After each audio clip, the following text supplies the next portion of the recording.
बच्चों, कैसे आप सब? आशा करती हूँ आप सब अच्छे होंगे, स्वस्थ होंगे।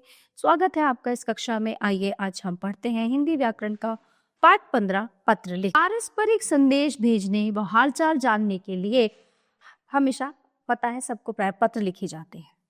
पत्र दो प्रकार के होते हैं, औपचारिक व अनौपचारिक पत्र। ठीक है, औपचारिक इनको हम कहते हैं फॉर्मल लेटर और इनफॉर्मल लेटर। इसके अंतर्गत प्रधानाचार्य को प्रार्थना पत्र, किसी अधिकारी को पत्र या किसी संपादक को पत्र आदि आते हैं। अनौपचारिक पत्र इसके अंतर्गत व्यक्तिगत पत्र जैसे मित्र व संबंधियों आदि को पत्र, शुभकामना व बधाई पत्र आदि आते हैं। यहाँ दोनों ही प्रकार के कुछ पत्र दिए जा रहे हैं। इन्हें पढ़िए और पढ़कर स्वयं भी पत्र लेखन सीखिए। चलिए देखते हैं। प्रधानाचार्य को शुल्क मुक्ति के लिए प्रार्थना पत्र। सेवा में प्रधानाध्यापक जी, कैम्ब्रिज पब्लिक स्कूल, नई दिल्ली। विषय है शुल्क मुक्ति के लिए प्रार्थना व शुल्क मुक्ति यानी फीस माफ के लिए।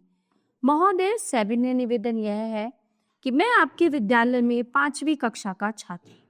मेरे पिताजी गैराज में मिस्त्री हैं। उन्हें मासिक वेतन में 15,000 रुपये मिलता है। इसी वेतन में उन्हें पूरे परिवार का भोजन, तीन बच्चों की पढ़ाई की व्यवस्था और मकान का किराया चुकाना पड़ता है। मैं पढ़ाई में अब तक हमेशा अव्वल यानी कि फर्स्ट रहा हूँ। मेरी 2 छोटी बहनें भी पढ़ती हैं, अतः कृपया मेरा मासिक विद्यालय शुल्क माफ करें। धन्यवाद। आपका आज्ञाकारी शिष्य वैभव, कक्षा 5 दिनांक जो भी आप जिस दिनांक में भी आप लिख रहे हैं वो दिनांक यहाँ पे डालेंगे। ये भी फॉर्मल लेटर में है, जैसे मैंने पहले वाला समझाया था आपको। पिता द्वारा पुत्र, ये है हमारा इनफॉर्मल लेटर कि एक पिता जो है अपने पुत्र को लिख रहे हैं। H 120 प्रेमपुरी, दिल्ली 11/005/2 14 फरवरी 2025। प्रिय नितिन, शुभाशीष। तुम्हारा पत्र मिला, ये जानकर अच्छा नहीं लगा कि तुम्हारे अंक पहले से कम आए हैं, किंतु निराश होने की आवश्यकता नहीं है। अच्छा तो यही होगा कि तुम अधिक परिश्रम करो। वार्षिक परीक्षा निकट है। समय सारणी बनाकर हर विषय पर उचित ध्यान दो। छोटी छोटी चीजें ही जीवन में बड़ा परिवर्तन लाने में मददगार होती।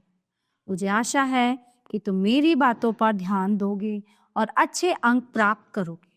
यहाँ मेरा कार्य अगले माह के अंत तक समाप्त हो जाएगा। मैं अप्रैल के आरंभ में लौट आऊंगा। मानसी को प्यार, तुम्हारा शुभचिंतक ओमदत्त शर्मा। ऐसे ही मित्र को परीक्षा में सफलता पर, यह भी इनफॉर्मल लेटर यानी अनौपचारिक पत्र के अंतर्गत आएगा। ठीक है, ये भी अनौपचारिक पत्र है। ये प्रधानाचार्य को ये औपचारिक पत्र के अंतर्गत आएगा, ये भी औपचारिक पत्र के अंतर्गत आएगा। ठीक है, तो प्यारे बच्चों, ये था हमारा पाठ पत्र लेखन जो यहीं पे समाप्त होता है। आशा करती हूँ आपको अच्छे से समझ आया होगा।